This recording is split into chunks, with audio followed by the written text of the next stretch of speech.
मैं डॉक्टर श्वेतलता सहायक प्राध्यापिका हिंदी विभाग मॉडर्न महिला कॉलेज खरसवा। आज मैं स्नातक हिंदी प्रतिष्ठा सेमेस्टर 3 कोर्स 7 में भारतीय काव्यशास्त्र के अंतर्गत अलंकार का स्वरूप एवं उसके प्रमुख प्रकारों की चर्चा करेंगे। सर्वप्रथम हम देखते हैं अलंकार क्या है। अलंकार का सुप्रसिद्ध अर्थ होता है आभूषण या गहना। जिस प्रकार सुवर्ण आदि के आभूषणों से शरीर की शोभा बढ़ती है, उसी प्रकार जिन उपकरणों से काव्य में सुंदरता आती है उन्हें अलंकार कहते हैं। और काव्य में अलंकार शब्द काव्य के शोभाकारक तत्व के अर्थ में प्रयुक्त होता है। दंडी ने अलंकार को परिभाषित करते हुए कहा है, काव्य शोभाकरान धर्मान अलंकारान प्रचक्षते उपकुर्वन्ति तम संतम ये द्वारेण जातुचित। अर्थात शब्द और अर्थ की शोभा बढ़ाने वाले धर्म को अलंकार कहते हैं, यानी जिनसे शब्द और अर्थ की शोभा बढ़ाई जा सकती है उस धर्म को अलंकार कहा जाता है। आचार्य वामन ने इसका अभिप्राय स्पष्ट करते हुए कहा है, काव्य शोभाया कर्तारो धर्मा गुणा तदतिशय हेतुवस्ते लंकारा।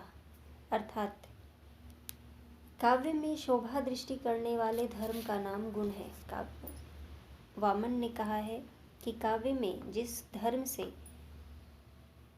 काव्य की शोभा बढ़ती है उसे गुण कहा जाता है, जो अलंकार से भिन्न होता है, यानी वह गुण की अतिशयता का विधायक तत्व होता है।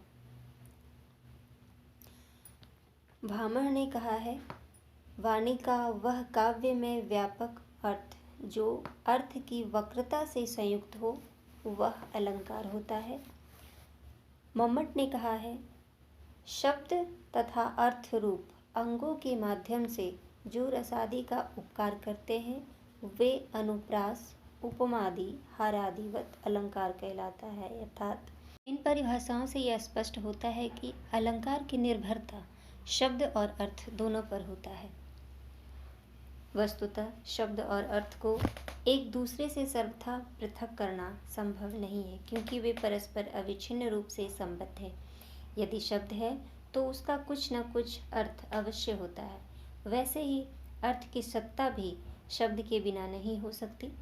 जिस प्रकार प्राणहीन शरीर निष्प्रयोजन होता है तथा शरीर वियुक्त प्राण अगोचर या अग्राह्य होता है, उसी प्रकार अर्थहीन शब्द अनुपादेय अथवा अव्यवहार्य और शब्द रहित अर्थ अबोध्य या अज्ञेय होता है। जैसे स्थूल शरीर से सूक्ष्म प्राण का अनुभव होता है, वैसे ही अमूर्त भाव या अर्थ को अनुभव गम्य बनाने के लिए मूर्त शब्द का आश्रय लेना आवश्यक होता है। अर्थ को शब्द का प्राण और शब्द को अर्थ का शरीर कहा जा सकता है।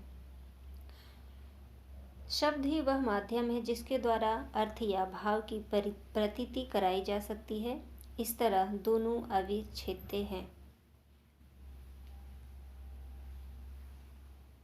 शब्द और अर्थ पर अविलंबित होने के कारण ही अलंकार के 3 भेद किए गए हैं, जिनमें शब्दालंकार, अर्थालंकार, उभयालंकार होता है। शब्दालंकार जो अलंकार शब्द पर निर्भर करे वह शब्दालंकार कहलाता है, यानी वह शब्दगत होता है।